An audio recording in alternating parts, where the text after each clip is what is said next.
Bonjour Canada et bienvenue à un autre épisode de Jeux du Canada TV aujourd'hui. Mon nom est Philippe Beaudry et me voici dans le superbe parc du Fort de Georges où la journée est encore superbement ensoleillée. Et aujourd'hui, nous avons toute une émission d'alignés pour vous. Mais tout d'abord, commençons avec une histoire touchante. Une histoire en badminton. Et notre journaliste, Carly Robinson, a plus de détails.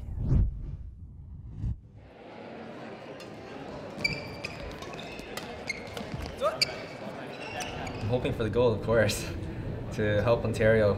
Jason Hochschild tire son inspiration d'obtenir la médaille d'or aux Jeux de quelqu'un de grande importance pour lui.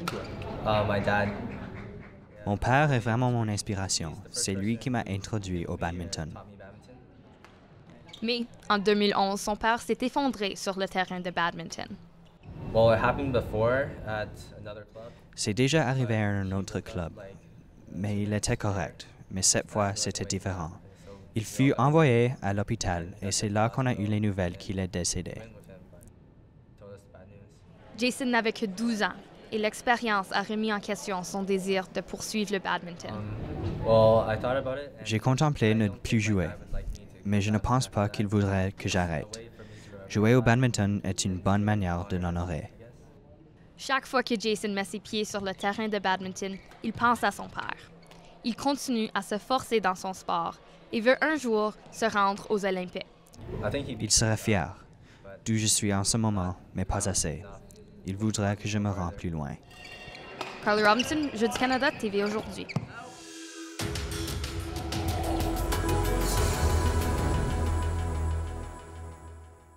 Quelle histoire vraiment émouvante.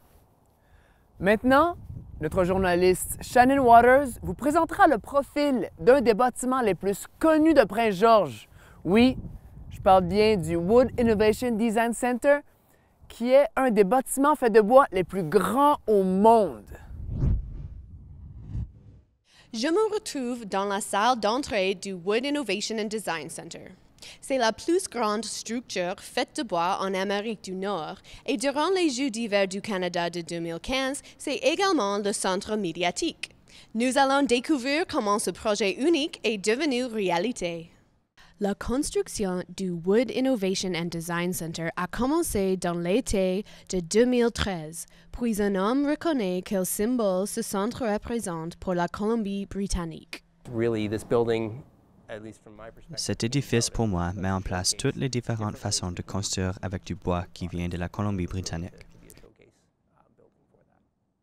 Un des représentatifs pour les ingénieurs de bois est Guido Wimmers, qui dit qu'à ce stage, c'est seulement le début pour ce type de construction. Ça inspire l'industrie en Colombie-Britannique et autour du Canada pour construire des édifices plus grands. On espère utiliser le bois non seulement pour les maisons résidentielles, mais aussi pour les établissements commerciaux. Ce n'est pas la seule structure faite en bois dans le monde, mais on prend celle-ci comme l'édifice plus moderne. Il y a beaucoup d'édifices faits en bois qui sont larges. Les plusieurs sont des églises ou des ponts. Cet édifice, pour nous, ce que ça représente, est une renaissance moderne de construction en bois. Dans certaines manières, la construction en bois est bonne pour l'environnement aussi. Les bâtiments en bois qui sont construits retiennent le carbone, au lieu des édifices en béton qui émettent le carbone. Les tremblements de terre à date sont un grand concern. On penserait qu'être une grosse boîte de bois pose des problèmes. Mais durant la construction, l'idée des tremblements de terre reste en tête. Une des techniques utilisées est le joint entre la boîte de bois très rigide. Le centre et la fondation de béton est faite en acier. Elle est conçue pour que la connexion en acier soit flexible. C'est là que l'on retrouve la flexibilité, là où il rentre entre les deux morceaux rigides, le béton et la boîte de bois. Pensez à le futur, il y a beaucoup de possibilités pour les structures en bois. La colonne que vous pouvez voir en arrière de moi est un peu plus large qu'une colonne en acier, mais elle peut encore supporter beaucoup de poids. Avec ça, les possibilités de construire des édifices en bois plus grands est très réelles. Comme structure innovative, ça pousse les limites autant de ce qu'on peut faire au niveau de construction, que ce qui est possible de construire tout en respectant les codes de bâtiment. En 2016, ces corridors seront remplis d'étudiants en ingénierie du UMBC.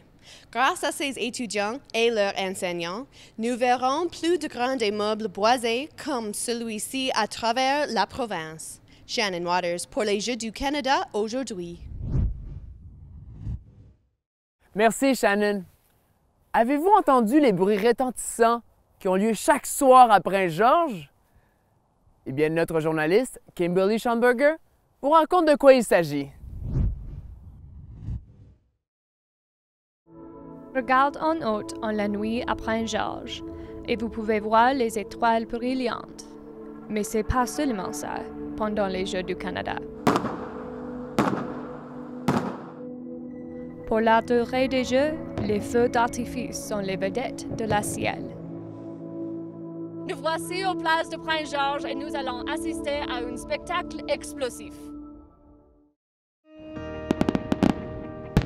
Peu importe si vous appréciez le spectacle avec votre équipe, vos amis ou votre famille, c'est un moment qui vous rapproche.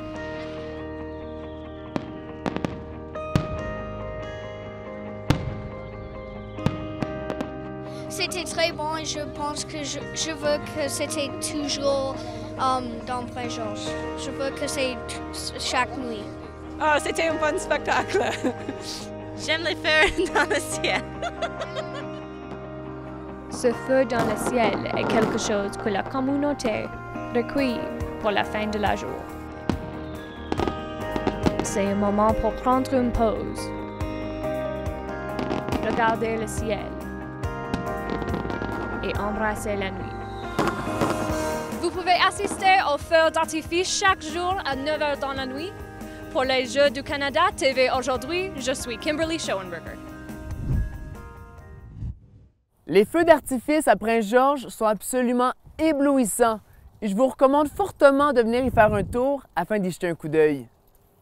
Notre prochaine histoire, avec Corey Correa, concerne une généreuse initiative de la province de l'Ontario afin de venir en aide aux athlètes montants de Prince-Georges.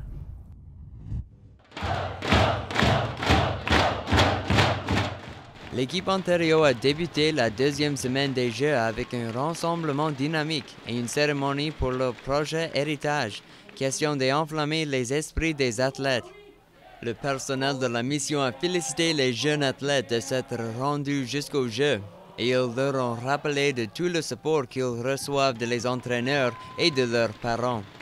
Et c'est la raison pour laquelle l'équipe Ontario a voulu redonner à leur ville hôte avec le programme Héritage.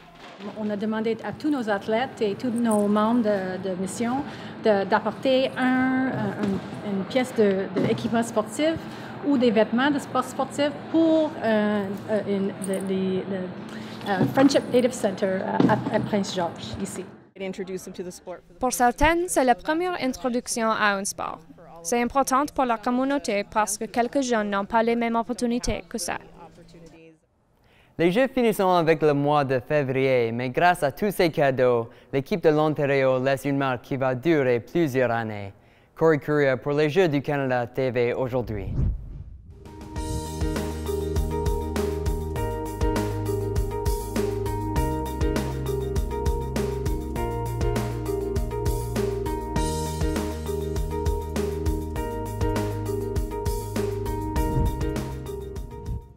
Voilà ce qui conclut notre émission à Jeux du Canada TV aujourd'hui. Je m'appelle Philippe Baudry. Merci d'avoir été à l'écoute. On se voit demain, Canada. Bonne soirée. Interagissez avec nous via Instagram, Twitter et Facebook. Et soyez certains de hashtaguer tous vos posts des Jeux du Canada avec hashtag CGTV Today. Les Jeux du Canada TV aujourd'hui sont diffusés les jours de semaine à 17h et 17h30 en ligne sur canadagamestv.ca. Pour visionner nos anciens épisodes, veuillez nous visiter sur viasport.ca/CGTV Today.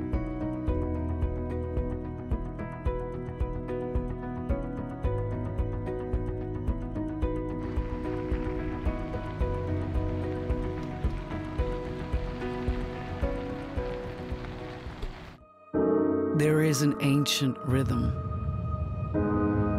that flows through all things, through rocky spires and ocean's swell, the endless stillness of green. And in the restless depths of human hearts, the voice of the wild within.